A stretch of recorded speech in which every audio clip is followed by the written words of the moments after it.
Shalom, nama saya Erlina. Saya bekerja di sebuah perusahaan asuransi joint venture yang besar di Indonesia. Saya sudah bekerja di industri asuransi jiwa selama lebih dari 23 tahun. Selama bekerja, seperti para marketing pada umumnya, tidak mengenal waktu. Bukan saja saya harus melakukan aktivitas marketing, tapi saya juga harus bisa survive di industri ini. Saya harus aktif dengan berbagai kegiatan sehingga banyak menghabiskan waktu di luar rumah. Karena kejadian masa pandemi corona sekarang ini, terpaksa saya harus di rumah saja. Biasanya pergi pagi dan selalu pulang malam, dan banyak menghabiskan waktu di luar rumah. Karena di rumah saja membuat saya punya waktu lebih banyak untuk istirahat, dan juga membuat saya punya waktu lebih banyak untuk melakukan saat teduh. Karena bangun pagi jadi lebih fresh, kemudian waktu berdoa jadi lebih panjang, baca firman Tuhan tidak terburu-buru, dan bukan hanya berdoa kepada Tuhan, tetapi menjadi lebih banyak diam dan merenungkan firman Tuhan yang saya baca. Karena banyak merenungkan firman Tuhan, lebih banyak rema yang didapat, dan lebih menyadari bahwa kehidupan bukanlah mencari uang saja. Hikmah yang saya dapat adalah dengan waktu yang lebih banyak ini membuat saya lebih bersyukur, mensyukuri bahwa Tuhan memelihara saya dan keluarga, dan akhirnya punya waktu yang banyak juga untuk memperhatikan hal-hal yang lain. Salah satunya adalah mulai memperhatikan usaha orang tua saya. Mama saya punya usaha membuat pia yang selama ini merupakan usaha turun-temurun dari kakek saya. Sebetulnya sudah 2 tahun terakhir ini saya sudah mulai merintis usaha ini menjadi lebih modern dengan membuat izin dan sebagainya.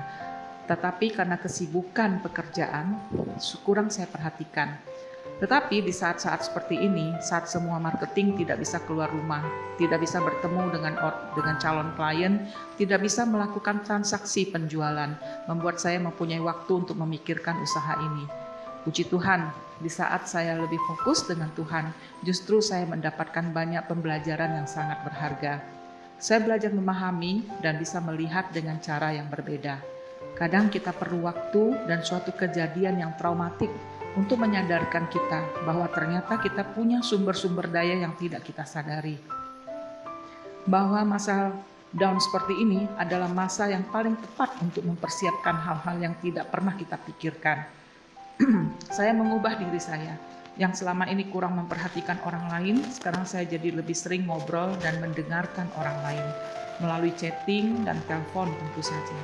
Dalam masa sekarang ini, justru Tuhan mengingatkan saya tentang beberapa visi saya dan visi yang Tuhan berikan, dan Tuhan mengkokohkan visi tersebut. Justru saya bisa jualan lebih banyak dari chatting-chatting tersebut, dan justru saya juga bisa mendapatkan pelanggan-pelanggan baru yang tidak pernah saya sangka. Di saat sekarang ini, iman itu justru semakin kuat pada saat di mana banyak masalah. Percaya bahwa masa ini akan berlalu seturut kehendak Tuhan. Kita bisa melihat bagaimana Tuhan turut bekerja dalam segala perkara. Saat kita fokus dengan Tuhan, ternyata kita lebih menyadari banyak sekali anugerah Tuhan yang bisa kita syukuri. Jadi, masa-masa ini persiapkan diri untuk semakin intim dengan Tuhan, maka kita akan mendengar suaranya.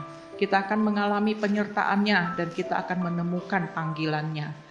Pergunakanlah semua sumber daya yang ada pada kita. Tuhan akan melipat gandakan dari apa yang kita punya.